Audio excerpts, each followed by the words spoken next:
Shalom Aleichem, good evening my good friends. We are continuing learning the Torah, the Holy Torah. We're studying the book that Hashem blessed us with, called the Chatzar Yosef. And we are continuing from last week, where we started talking about the secrets of the land, why the land is called Eretz Tzvi. Eretz Tzvi, of course, means the land of the deer, the land of the gazelle, right? And we started explaining what the Gemara statement was about that. Let's read the Gemara one more time, as we usually do, and then we're going to jump in to where we left off. The page is 199 on the bottom. That's where the Gemara appears. I'm just remembering where we left off. I think we left off over here. Ah, yes. Okay. We started getting to something very deep. We left off with the fact that you said you're lying. The Turmal cow wasn't that large. Yes. It not accommodate 600 Exactly. reeds. Exactly. Let's jump in. So this section of the Gemara is talking about a Jewish settlement called Tur Malka that was situated in Eretz Israel, that was destroyed shortly after the second temple was destroyed by the Romans. Okay, the story of the destruction we went over, but that particular place had a special quality. That quality was that it had a lot of people there. The population was huge, more than what was expected, more than what should have been there, it seems like. And that's what the Gemara in the previous sections went over. Can you please say the numbers? I don't want to get the number because the numbers were hyperbolic numbers. We concluded they weren't actual numbers. Yes, but the Gemara. But those that are following, so that they can understand. But the numbers that the Gemara offered about the population of this place was that there were 600,000 cities on it, on this mountain. Cities? It's called Tur Malka. It's called the King's Mountain. It's a mountainous area. 600,000 cities, and each city had 600,000 people in it. Except for 3 cities that were super big that had 1.2 million people in it each. So do the math, it's a lot. We concluded that it's a hyperbole, it's an exaggeration. But at the end of the day, it's a lot of people, okay? Now the Gemara says here on the bottom, Amar Ula. Ula said, Ula was one of the Amoraim. He testifies about that place. I myself saw that place, he says, Tur Malka. And it could not hold even 600,000 reeds, little thin, skinny poles, right? So he's saying that place is much smaller than you make it seem. So a certain Tzadduki came along. A Tzadduki is basically a rebellious Jew, that old Jew, that basically a reformed Jew, put it that way. They don't believe in the oral Torah. They only believe in the written Torah, but they were very much corrupt, and they always played with and attacked the Chachamim. So a certain Tzadduki said to Rabbi Chanina, he said that you surely lie with your exorbitant exaggerations of the populations in Tur Malka. You're a liar. Rabbi Chanina said to him, and in response, he said to him, regarding the land of Eretz Israel is written the following. There's a pasuk in Jeremiah, we're on top of page 200. It says, land of the Gazelle, Eretz Tzvi. The prophet calls Eretz Israel Eretz Tzvi. What's the explanation? Just as this gazelle, its skin cannot hold its flesh, so too with regard to the land of Israel. Hold on. At a time when it is settled, it expands. At a time when it is not settled, it shrinks. Rashi explained, look at Rashi, its skin cannot hold its flesh. Once the skin of a gazelle is removed, it shrinks, dries up and shrinks, and one cannot completely cover up the flesh of the animal with it again. So it's like a miraculous thing. So, shrivel, sure. And that's what the land is compared to. What does that mean? We went into different commentaries. We started talking about how when the Jewish people are living there, the land expands and sort of settlements expand. The settlements expand, and it seems able to house its true connected people to it, which is the Jewish people, right? That was the basic idea. Then we went to the Chatzar Yosef. We're on page 202 now. We started talking about a little bit more depth. And I think I'll just read this paragraph one more time, because last time we read it, we had a lot of discussion, it wasn't clear. I'll read it one more time, and then we'll continue from there, because it's really trying to explain a deep concept, tying in physics with metaphysics, so to speak. So we'll start from page 202 over here. The depth of our Gemara is beginning to surface. So let me just summarize before I get there.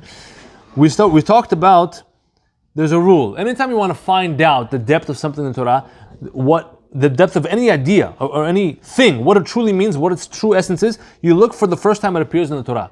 So what's the first time the word tzvi appears in the Torah? Tzvi, of course, means a deer or a gazelle. What's the first time it appears? We said it's in Devarim, Deuteronomy 12:15. The verse is like this. It says, but when you desire, you may eat meat according to the blessing that Hashem your God gave you in all your gates. The impure and the pure may eat it together, like the gazelle and the deer. And like the deer, right there. So what does that even mean? So we explained the context of that verse is talking about sacrificial meat of korban, okay? And of course there's very specific rules that follows. Now what happens if that meat becomes impure? It came in contact with something impure. Now you cannot sacrifice that meat anymore, right? We're talking about before it was slaughtered, a lamb, for example. You can't sacrifice it. So what do you do with it? The Torah tells you here, you can eat it together, meaning a pure person and an impure person can sit down and eat it at the same table. There's no more rules regarding it. You can eat it. Once it's no longer sacrificed. Yeah, once it's no longer sacrificable, no longer eligible. And the Torah says, as a comparison, it says like the deer. What does it mean? Deer is a kosher animal, but it's under the category of chaya. Chaya means wild kosher animal, not a domesticated animal. And the rule is that the only animals that are eligible to be sacrificed in the Beit HaMikdash were domesticated animals, cows, lambs, things like that, not deer or buffalo, for example. That's the rules of the Torah. I mean, there's depth into it. I don't want to get into it now, but those are the requirements. So therefore, the Torah says this, let's say, sheep that became disqualified because it became tameh, you can eat it without any rules, just like you can eat a deer without any rules. More than that, we expounded that when it comes to laws of sacrifices, every sacrifice has a special name, and every name follows along with it special rules in terms of where and when it may be eaten. Example, Korban Pesach, everyone knows that. That's the one that everyone has to bring, every family or every group has to bring on the 14th of Nisan, right? And there's rules about that you can only eat it one night. You have one night to eat it. The next morning it becomes unfit, it becomes not kosher to eat anymore. Right, that's one example. It has a certain time, and also where's the area you can eat it? It has to be eaten within Yerushalayim. I'm pretty sure. Korban Pesach. That's one example. Another example is Korban, Korban Chatat or Shalamim. I say Korban Shalamim. You have 2 nights to eat it, and it has to be eaten, I think, also within the walls of Yerushalayim. There's other sacrifices that may only be eaten within the walls of the temple. Right? There's different tiers of sanctity. There's the Holy of Holies, then the rest of the temple, then the Yerushalayim, then Eretz Yisrael. Those are all different tiers, right? And there's rules about where and when they can be eaten. Again, we're talking about where and when. We're talking about space and we're talking about time. What about by whom? By whom also, yes. Some sacrifices only Kohanim, some the owners and the Kohanim, some nobody, some the Olah offering is fully burnt to God, right? There's many different rules. Of the animal, yeah, the owner of the animal that's being brought, yeah. So now, with that in mind, we go to page 202, top of the paragraph there. The depth of our Gemara is beginning to surface. The land of Israel is referred to as Eretz Tzvi, land of the gazelle, because just as the consumption of a gazelle's meat is not limited by time or space, because it cannot be sacrificed, right? You can eat whatever you want, wherever you want. So too, the land of Israel, in a deep sense, is not limited by time or space. Conceptually, okay? The secret here is that the beginning point of any given process, right? This is the rule. Whenever you have any process, the starting point, when that process first comes into being, does not follow the rules of that same process when it is fully developed. Example. We're going to give examples. Right, the normally observed rules do not become normally observed rules until the process matures and develops. The energy needed to start something is different than the energy needed to maintain it. For example, an infant, a baby, develops physically and cognitively exponentially faster than it will once it becomes a fully grown adult. Right? The gap between a 1-day-old child and a 1-year-old child is vastly much bigger than the gap between, let's say, a 20-year-old and a 50-year-old. Of development. Yes. Right? So we see that when something starts, the rules are not there. Everything is just sort of out of whack. Everything is settling still and developing to where it's going to be. Yes. So we can't say that we have rules about something until that something has been observed for a while. Sure. And we have a normal, as we say, status of what that should be. That's right. Right? So another example I gave here, a more simple example. It takes very different means to start a business from scratch than to maintain it when it's up and running. Right? When you're first building it, you're getting everything set up, employees, licensing, contracting. But 5 years down the line, you're just coming in, doing the work, doing the regular things and going home. Day-to-day operations, different, right? In the same way, the physical universe's starting point, from where God started creating the universe, is at the location where the temple stood. All the Midrashim say this. The location where the Bet HaMikdash stood was the place, the seed, the point from which the rest of the universe sprouted out, expanded, okay? That is the place where the upper world meets and injects its influence into the lower world. Okay, that's the place where heaven and earth kiss, says the Gemara. The lower world is the receptacle, the upper one is the injector. It is the juncture where the process of space and time also, because that's the key of existence of our four-dimensional world. Why do I say four-dimensional? Because the physicists pretty much agree that time is a fourth dimension. So, as we're about to talk about. Space is three-dimensional, plus time is the fourth dimension. That's the generally accepted view right now at this point. With science, everything changes every other year. But you'll see. Right now, that's the accepted view. Which then spreads throughout the universe, throughout the rest of the universe. Because it is where space and time first take form, right? The Bet HaMikdash and by extension, Eretz Israel, the properties of space and time don't apply. There are not what is observed everywhere else in the world. It's different. It's a little bit, it's still developing, it's maturing, it's more amplified, if you will. Exactly. Early in the process. It's the beginning of the timeline. Right? That place is not limited by time and space. This supernatural effect had tiers within the land. The closer one moved towards the center, which is the temple and the Holy of Holies, the more this effect was amplified, the more you felt it. Pirkei Avot says that there's a famous Mishnah, Pirkei Avot 5:5, lists 10 miracles that occurred in the first temple, Bet HaMikdash, on a daily basis that happened over there. One of those miracles was that they stand crowded, yet they bow with expanse. Which means, when they stood next to each other, it felt like a crammed area. But when they bowed and they subdued themselves to God, they felt like all of a sudden there was so much more space. Expansion. Same amount of people, in the same locale. And during the pilgrimage festivals, right? What's 3 times a year, when millions of people are reported to Yerushalayim, that's the mitzvah. Three holidays, Pesach, Shavuot, Sukkot, every male had to appear. Roll call in Yerushalayim. One city. Nevertheless, says the Mishnah, a person never said to his friend, the space is too confined for me to stay in Yerushalayim. There's no space. No one ever said that, says the Mishnah. A mother's home is never too small to board all of her children, right? That's a metaphorical way of saying this. So that's the point we're trying to get at here. That there's some sort of a special time and space quality happening in Eretz Israel. To expand to accommodate. Exactly, and that's what it means, Eretz Tzvi. Just like the gazelle, there's no limit of time and space when you can eat it. Same thing in Israel, that concept, no limit of time and space. Next paragraph. Since space in Yerushalayim and the place where the temple stood operated supernaturally, it follows that time did also. Prevailing modern knowledge of physics, right? That, like I said, the current opinion, general accepted opinion of the physics world, exactly, has shown that space and time are one concordant web housing all matter in the universe within it. This web is simply called space-time. Right? This famously, who said this? Which you guys should know? Albert Einstein, correct. Albert Einstein is the one who coined this term, and this was his idea. Which means it's all one fabric, if you will. Space and time are all connected, one fabric. Meaning the way you move in space will affect the way you experience time. He related to sitting in front of a photon, traveling at the speed faster than a photon. If by that virtue, everything around you that's perceivable is frozen. Right, because it's so fast. Everything is relative because at that moment, whoever or whatever is perceiving the photon of light sees the photon moving in speed of light. It's right. reverse. Your perception, yes. Exactly.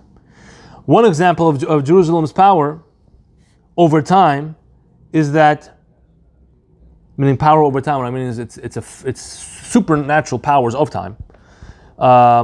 Is the fact that the Sanhedrin, which was the main court of the biggest officials of the Chachamim, whose headquarters were on the temple grounds as well, that's where their chamber was, as a part of the Bet HaMikdash.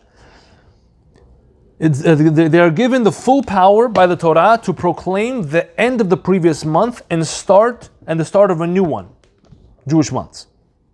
As it says, there's a pasuk that says, "This month is for you, achodesh hazeh lachem."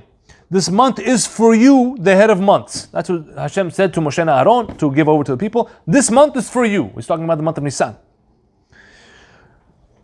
And the Gemara, okay, I'm explaining what it says here. The extra term for you, achodesh hazeh lachem. What does it mean this month is for you? Is God gifting them a month? What does that mean? This teaches, the Gemara says, that the sequence of months of the calendar is meant exclusively for Am Yisrael, who is the you in the verse, to have control over. Meaning he's giving over the keys to time to Am Yisrael. This month is for you, meaning time is yours.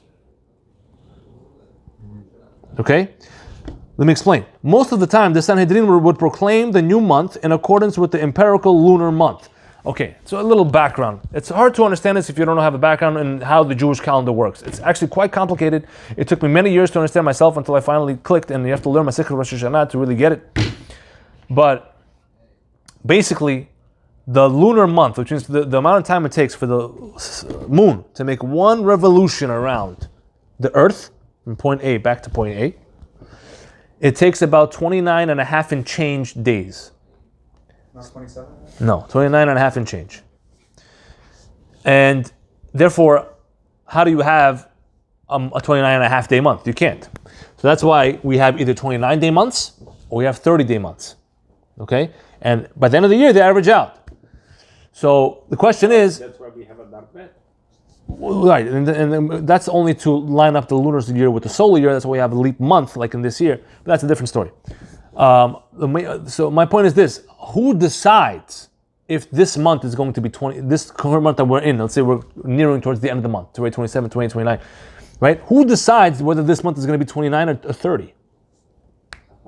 The general rule was that there had to be witnesses, kosher witnesses, who saw the new moon around the 29th to 30th day, and they had to come report to the Sanhedrin to say we saw it, and then the Sanhedrin were formally proclaim and sanctify the next coming month. Okay? But, maybe we're going to explain it here, but I'm just going to explain it outside first. But, there were times, and the Gemara gives the full right based on this pasuk, there were times that the Chachamim would ignore the testimony, meaning if the testimony came on day 29, but the Chachamim they need this particular month to have one more day. They'll make up an excuse not to accept the testimony so that the month will be a 30-day month. And vice versa. There was no testimony. But the Chachamim will say, you know what? 29, no testimony came yet. They'll find a way to make it 29. And it's luckily accepted. And this is a big deal because it affects when the holidays are. Because the holidays go by, when the Torah says when the holidays are, it doesn't tell you, it just tells you the dates of the months. It tells you, for example, Pesach is the 15th of the month, Sukkot, 15th of the month, Rosh Hashanah, 1st of Tishrei, Yom Kippur, 10th of Yom Kippur, 10th day of Tishrei. The question is, it all depends on when the month starts. No, Shabbat is always continuous. Shabbat is continuous 7-day cycle. It has nothing to do with the calendar, nothing. It's continuous 7-day cycle, no matter where you are, right? But the holidays really matter. So it matters because eating on Yom Kippur is karet. So if it's one day off, you would think it's a big problem. But at the end of the day, it all depends on when the Chachamim sanctified the month. That's when it was. Meaning, even if there's a testimony right now that there's a new moon, that means 10 days from tomorrow it's supposed to be Yom Kippur.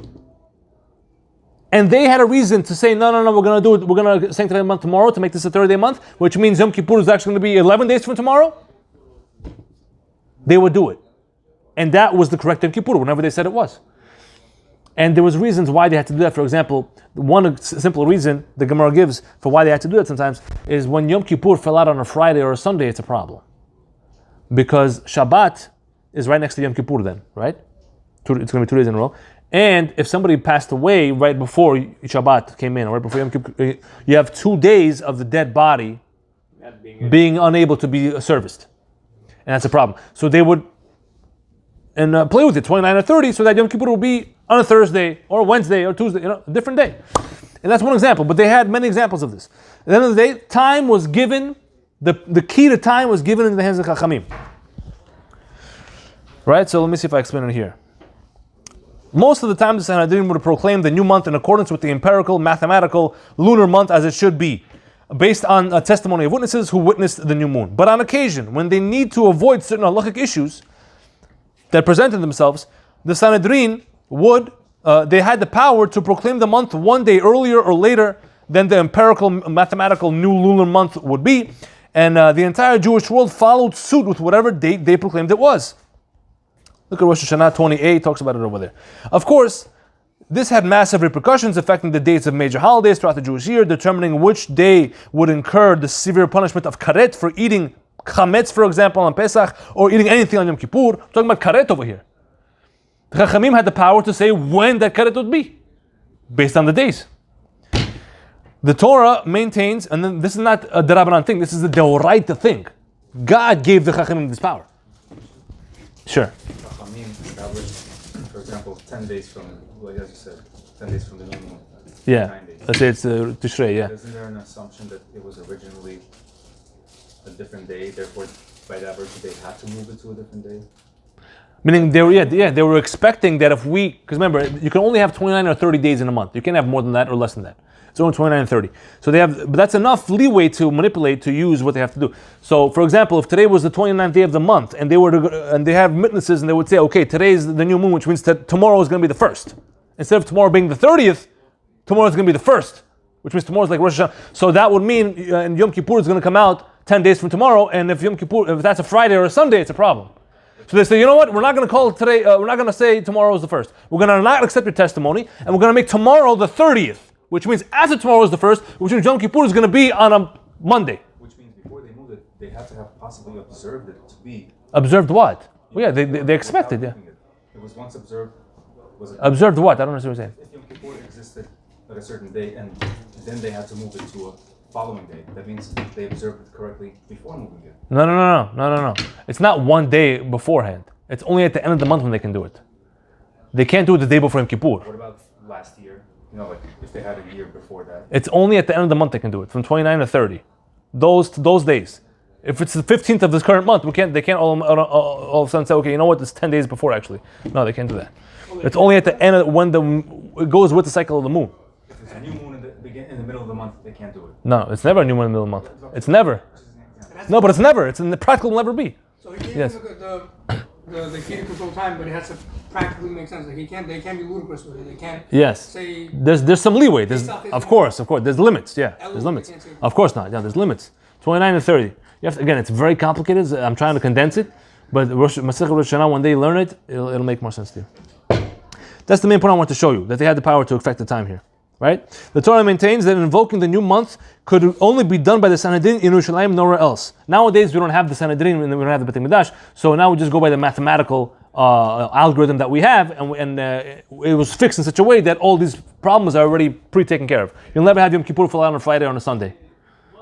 And that's one possibility. There's many other issues that the algorithm that we have now is set up to where it's never an issue. Okay, so hence Yerushalayim dictated time. That's the point, because the Sanhedrin had to be in Yerushalayim, and we said Yerushalayim dictated time. Thus, this verse above that we brought, that talked about the first time the Torah talked about tzvi, which is the gazelle, which is with its surrounding context, reveals the core reason why the land is called Eretz Tzvi, land of the gazelle. As the Maharal explained, the term tzvi refers to something above the natural, which is exactly how space and time, the subject of Devarim 12:15, conduct themselves in Eretz Yisrael. It's above natural space and time. You remember from last week. Just a few verses later in that same chapter, as brought by the Yaakov, it is written, "When Hashem your God will widen your borders," which also hints to the supernatural spatial properties of the land, widening of the borders, seeming like there's so much more space here than there actually is. In the context of Devarim 12:15, however, that pasuk, the question remains: why equate the invalidated sacrificial meat with the gazelle meat specifically? That was the context of the verse. The verse is talking about meat that was supposed to be a korban that became tameh. Now the Torah says you can eat it just like you can eat gazelle meat, deer meat. Why make that comparison? Rather than any other kosher meat that is ineligible for sacrifice on the altar, such as, let's say, antelope, bison, ibex. These are also wild animals that are kosher, right? should only domesticated like that sacrifice. Right, but there's a lot of undomesticated kosher animals. Why specifically deer? It seems the answer to this question is discovered when considering the nature of a gazelle. This graceful beast is known for being fleet of foot. What does that mean? It's very light on its feet, right? Speedy and agile in its strides. In Pirkei Avot 5:20 it says the following: Yehuda ben Tema. We say this we say this Mishnah in the Parashat Charit. Yehuda ben Tema describes which animals one should emulate in his service of Hashem. Right? Right? We say these things. Whereupon he relates that we should try to be Ratz Katzivi. What does it mean? Ratz means run, but here, metaphorically, it means fleet of foot like a gazelle. Be swift like a gazelle. Rabbeinu Ovadia Mebartanura, one of the most famous commentaries on the Mishnah, he says that one should implement this quality to run after opportunities to do mitzvot. Swiftly run after mitzvot. Chazal used the gazelle in this teaching because the gazelle's essence is its graceful run. Thus, the land is called Eretz Tzvi, land of the gazelle, because it only exhibits its tzvi, supernatural properties that we talked about before, when its people are behaving like the tzvi, which means gracefully running after mitzvot, instead of running after nonsense. That's when you feel those properties. The supernatural space-time properties, when you're running after mitzvot over there, not when you're running after money. An emphasis is placed on the word gracefully, meaning that pursuing mitzvot must be done in a way that is generally pleasant in the eyes of the onlookers, causing them to recognize the true grace of Torah, and not in a vulgar or vicious manner, which can cause onlookers to associate the thought of Torah with disdain. They puts a bad taste in their mouth. This is why the verse specifies the gazelle rather than any other animal, in my opinion. A couple of paragraphs and we'll be done. With this in mind, we can reveal another depth of this relationship from the pasuk that we said above, Devarim 12:15. We're on page 203. Besides the fact that invalidated sacrificial meat may be eaten any place, any time, it may also be eaten by any body, any person, whether they have a status of ritual pure or impure. Tameh? No, it became tameh though. It became tameh. So too, the land of Eretz Israel, land of the gazelle, is consecrated and holy when the Jewish nation is maintaining the appropriate relationship with the source, with Hashem. In such a situation, the Jewish nation has sovereignty over the land. But when there is a blemish in their service of Hashem, they are downgraded to the status of invalidated sacrificial meat. You understand? How do you know there's a blemish within the person's service of Hashem? How do you, when someone doesn't obey it, but you could still... We're talking to people as a whole. When it's, for example, a secular government, it recognizes... A secular Jewish government. Yeah. So, anyway, under the guise of Judaism. Yeah, it recognizes things that the Torah does not recognize. Okay, things like that. Not an individual person. So what we do... We're not talking about as a whole, we're talking about as a group. What we're doing with Rabbi Kiyad now is exactly that. So once we passed over the river, Jordan, whatever was hidden, we were not penalized for. Whatever was open, we were penalized for. Now in the land of Israel, we're penalized by whatever somebody is doing, any individual. And you. And you, even if it's unseen, the whole nation is responsible. So we get penalized. So the verse equates the kind of meat, this kind of meat, invalidated sacrificial meat, to gazelle meat in the sense that anyone may take part of it. So too, the land, which is likened to the gazelle, becomes available for other invalid or impure nations to partake of it, challenging the Jews' sovereignty over the land. As the events of our Gemara testify to, with the Jews of Tur-Makah losing the land to the Romans. Right? That's what the story was about, that the Tur-Makah was destroyed by the Romans. Why? Because their service, as we spoke about in the previous sections, was imperfect. They had flaws in their societies. Torah flaws. Understanding this offers an insightful read to the following pasuk. One more pasuk. This pasuk is in Vayikra 18:25. It says the following: "Vatitma haaretz va'afkod avona aleha vataki haaretz et yosheveha." And if the land should become impure, and I will recall its iniquity upon it, and the land will vomit out its inhabitants. This is talking about the parsha of Shemitah, when God commands the Jewish people about Shemitah, about not working the land for the 7th year. If you don't do it, the land will throw you out, he says. It will vomit you out. That's the language. If you don't keep the mitzvah of Shemitah. Shemitah is when you're not allowed to work the land in Eretz Israel on the 7th year. Every 7th year, yeah. Sabbatical year. Right? There's many laws, there's a whole mission about it. Even the first 3 years, if I'm not mistaken? No, just the 7th. You're not allowed to work it. You're not allowed to plow it. You're not allowed to plant it. You're not allowed to sell the produce for commerce. What's it called when it's the initial sowing of the planting of the seed? The first 3 years you can't touch it? That's orla. That's something else. That's a law that's talking about individual trees, saplings. Yeah, that applies all the time. Brand new trees for the first 3 years you cannot benefit from. Yeah. This is talking about the land of Israel. Every 7th year, the farmers were not allowed, or still nowadays, not allowed to work the land at all. You're not allowed to plant, plow. You can only take the food and eat it to Whatever live. was given, because it was doubled. Right. God would make it produce on its own, much more, so you could just relax. The whole point was to focus, sabbatical, and get spiritually involved that year, to dedicate yourself to God that year. Okay. So that's what the verse says. If you don't do it, you get vomited out. The same term of impurity, tum'ah, is used in this verse, as in the verse Devarim 12:15 above, that talks about, that if a person became tameh, or he can eat this invalidated sacrificial meat already, because that meat has lost all its rules. Okay, which may refer to the Gentile nations as well. I'm sorry. The same term of impurity is used in this verse as in the verse. Avona Aleha. What? Titma. Okay, fine. As mentioned above, when Israel falters, the quality of the land is downgraded, allowing both pure and impure to partake of it as they see fit.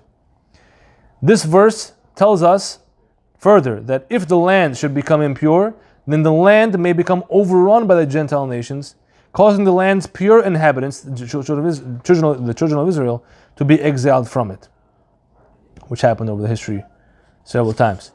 But there's another gem to uncover from this pasuk that sheds light on our Gemara's mention of the reaction of the skin of the gazelle once it is removed from the flesh. Right? What do we say? It shrivels up. It ceases to cover the entire right. body. Try to cover it. Namely, that among the land's special qualities is that it self-adjusts. When its people are living in accordance with Hashem, upholding a level of holiness in a graceful and pure manner, the land displays its supernatural properties, as explained above. But when its inhabitants defile the land with impure deeds, it vomits them out. The language of vomit, v'taki, right?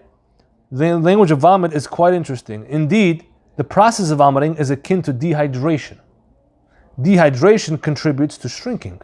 It's all the same idea. I said it differently. I said if they act like they're cut off from the body, they get shriveled up. They're cut off from Eretz Yisrael because they don't act in accordance. Because they're like the way the skin is cut off. You say who gets shriveled? The people get shriveled? The people themselves? The people that are cut off. But we're trying to explain how. We're trying to explain the land. So the land shrinks, not the people.